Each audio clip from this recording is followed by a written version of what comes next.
여러분, 안녕하십니까? 오늘은 인생의 깊은 지혜에 대해 함께 이야기 나누고자 합니다. 가장 훌륭한 복수는 복수를 하지 않는 것이다. 고대 로마의 현명한 황제 마르쿠스 아우렐리우스의 이 말씀, 한 번쯤 들어보셨을 겁니다. 우리 인생을 살다 보면 누구나 크고 작은 상처를 받습니다.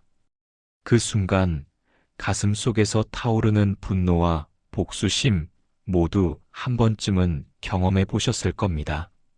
하지만 그 분노의 불꽃을 어떻게 다루느냐에 따라 우리의 남은 인생이 달라집니다. 제 어머니께서는 늘 말씀하셨습니다. 원한을 품으면 두 개의 무덤을 파는 것과 같다. 하나는 상대방을 위한 것이고 다른 하나는 바로 너 자신을 위한 것이란다. 그 말씀의 의미를 완전히 이해하게 된 것은 제 인생의 한참 후였습니다. 오늘 우리는 분노의 쇠사슬을 끊고 진정한 자유를 찾는 여정에 대해 이야기해 보려 합니다. 복수가 아닌 용서를 선택했을 때 얻게 되는 마음의 평화, 그리고 그것이 왜 가장 강력한 승리인지에 대해서요. 제 친구 중 한 분은 사업 파트너에게 큰 배신을 당했습니다. 수십 년간 함께 일구어온 회사가 하룻밤 사이에 무너져 내렸죠. 그는 처음에는 분노와 증오로 밤잠을 이루지 못했습니다. 복수를 꿈꾸며 수많은 밤을 지새웠죠. 하지만 어느 날 문득 깨달았습니다. 자신의 소중한 시간과 에너지가 증오로 낭비되고 있다는 것을요. 내가 그를 미워할 때마다 사실은 내 자신이 더 고통받고 있었어요. 그의 고백이 아직도 귓가에 생생합니다. 그는 복수 대신 자신의 새로운 시작에 모든 에너지를 쏟기로 결심했습니다. 그리고 5년 후 그는 더 큰 성공을 이루었고 무엇보다 마음의 평화를 되찾았습니다. 이처럼 복수의 감정은 달콤한 꿈처럼 다가오지만 실상은 독이 든 꿀과 같습니다. 겉으로는 달콤하나 우리의 영혼을 서서히 갉아먹는 것이죠. 여러분, 생각해 보십시오. 우리가 품은 분노와 원망은 누구를 괴롭히고 있나요? 그 감정의 무게를 짊어지고 가는 것은 다름 아닌 우리 자신입니다. 옛 불교 이야기 중에 이런 우화가 있습니다. 한 수행자가 스승에게 물었습니다. 스승님, 누군가 저를 모욕하고 해쳤을 때 어떻게 해야 합니까? 스승은 조용히 답했습니다.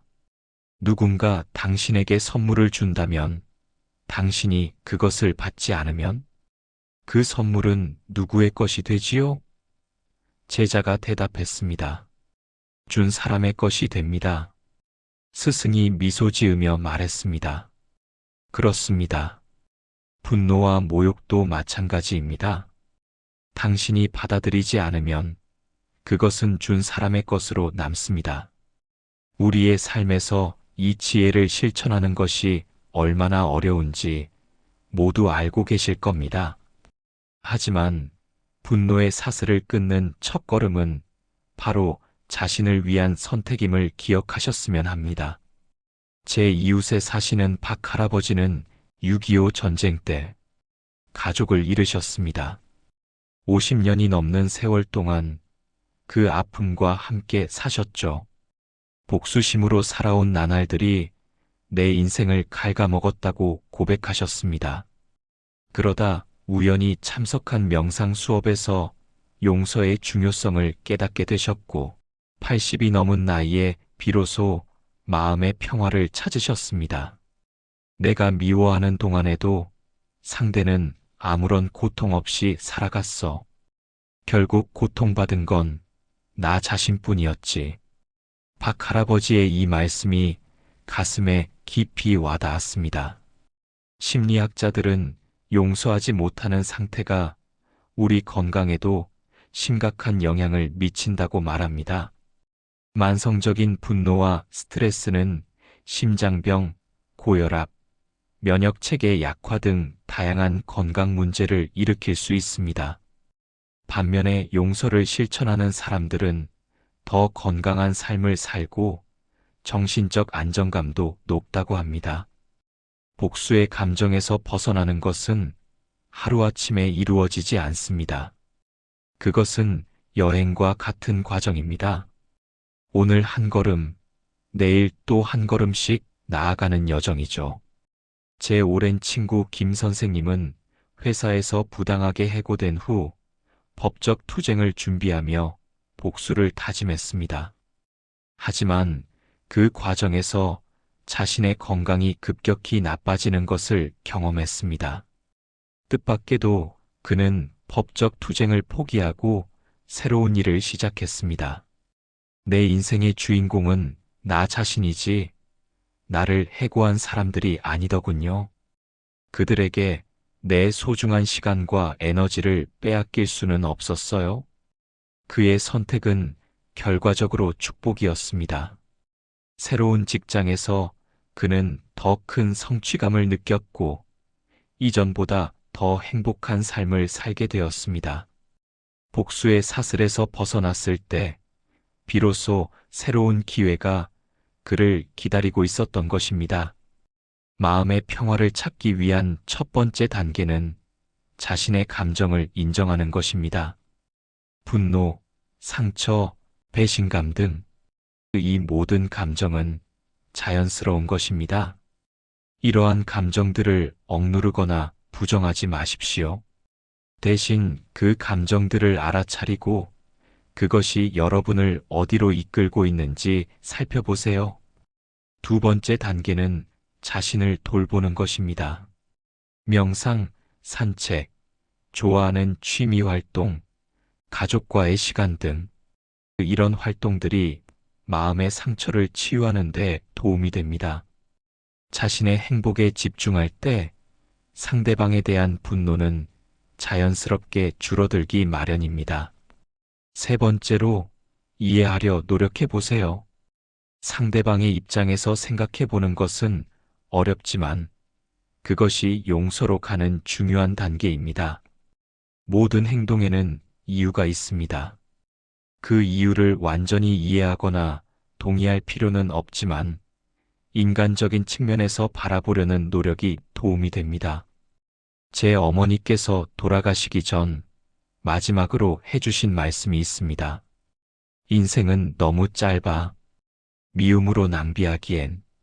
그 단순하지만 깊은 지혜가 지금도 제 삶의 나침반이 되어주고 있습니다. 용서는 약함이 아닌 강함의 표현임을 기억하십시오. 용서할 수 있는 사람은 자신의 감정을 통제할 수 있는 내면의 힘을 가진 사람입니다. 그것은 결코 쉽지 않은 선택이지만 가장 현명한 선택임에 틀림없습니다. 넬슨 만델라는 27년간 부당한 투옥 생활 후에도 증오 대신 용서와 화해의 길을 선택했습니다. 그는 말했습니다. 용서하지 않는 것은 독을 마시면서 그것이 적을 죽이기를 바라는 것과 같다.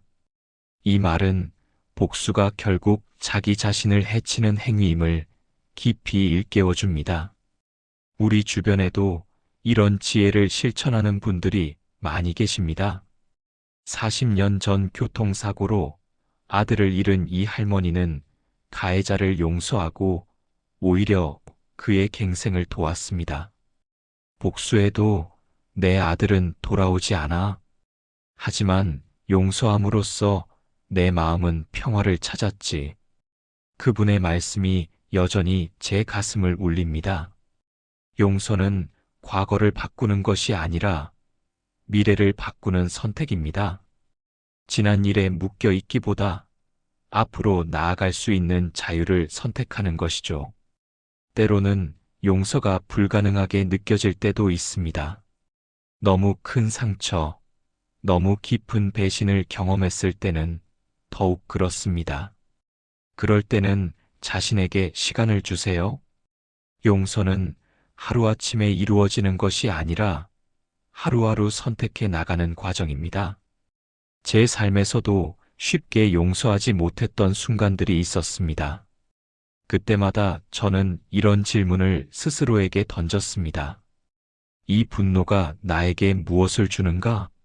이 원망이 나를 어디로 이끌고 있는가?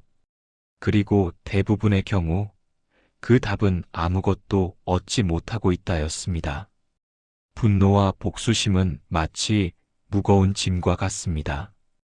그것을 내려놓을 때 비로소 우리는 자유롭게 걸을 수 있습니다. 그리고 그 자유 속에서 진정한 행복과 평화를 발견하게 됩니다. 철학자 공자는 원수를 갚고자 한다면 먼저 2개의 무덤을 파라고 했습니다.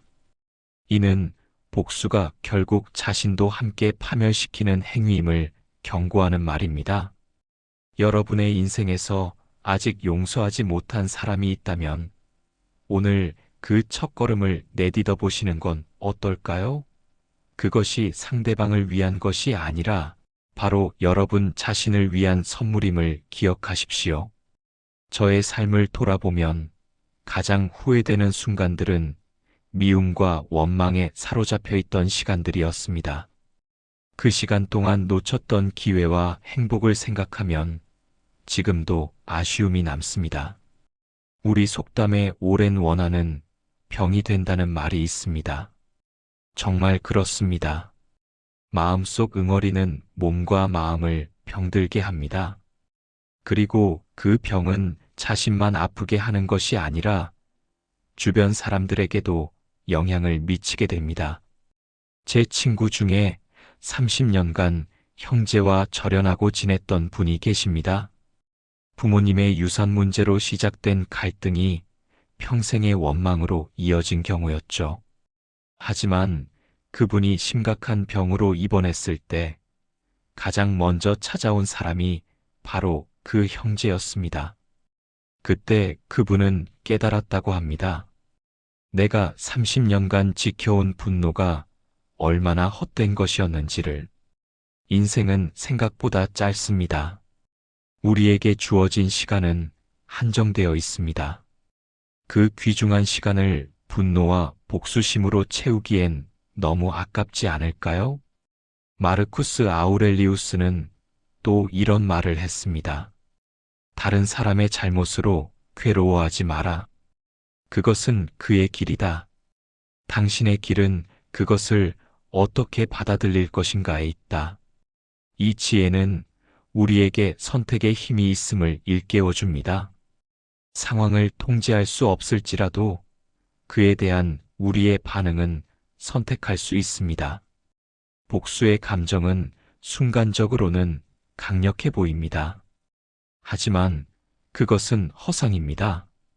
진정한 힘은 용서와 이해에서 비롯됩니다. 그것이 바로 마르쿠스 아우렐리우스가 말한 가장 훌륭한 복수의 의미입니다. 우리 인생의 마지막 순간에 돌아볼 때 우리는 무엇을 가장 소중하게 여길까요? 아마도 사랑했던 시간들, 웃었던 순간들, 그리고 용서하고 화해했던 기억들일 것입니다. 복수와 분노에 낭비한 시간들은 결코 그 목록에 들어가지 않을 것입니다. 만약 지금 여러분의 마음속에 분노와 원망이 자리 잡고 있다면 그것을 놓아주는 연습을 시작해 보세요. 처음에는 어렵겠지만 한 번에 한 걸음씩, 조금씩 그 짐을 내려놓는 것입니다. 용서는 상대방에게 면죄부를 주는 것이 아닙니다. 그것은 여러분 자신을 고통의 사슬에서 해방시키는 행위입니다. 여러분이 그 자유를 경험할 때 비로소 삶의 새로운 장이 열립니다. 우리 주변의 어르신들 중에는 이런 지혜를 몸소 실천하며 사시는 분들이 많습니다. 그들의 평온한 미소 뒤에는 용서와 화해의 깊은 여정이 숨어 있습니다. 그것이 바로 진정한 인생의 승리가 아닐까요? 인생을 살다 보면 누구나 상처를 받고 또 상처를 줍니다. 완벽한 사람은 없기 때문입니다. 중요한 것은 그 상처에 어떻게 대응하느냐입니다. 상처를 더 큰 상처로 갚을 것인가? 아니면 이해와 용서로 치유할 것인가? 그 선택이 우리의 남은 인생을 결정합니다. 지금 이 순간 용서의 씨앗을 심어보세요. 그리고 지켜보세요. 그 씨앗이 어떻게 자라나 여러분의 삶에 평화와 기쁨의 열매를 맺는지를. 그것이 진정한 승리의 순간일 것입니다. 여러분의 가슴 속에 자리 잡은 분노의 쇠사슬을 끊고 자유롭게 날아오르는 용기가 있기를 바랍니다. 그 여정에 여러분과 함께하게 되어 감사합니다. 인생은 짧습니다. 하지만 용서와 사랑으로 채워진 인생은 영원히 빛납니다. 오늘도 행복하고 평화로운 하루 되시길 바랍니다. 감사합니다.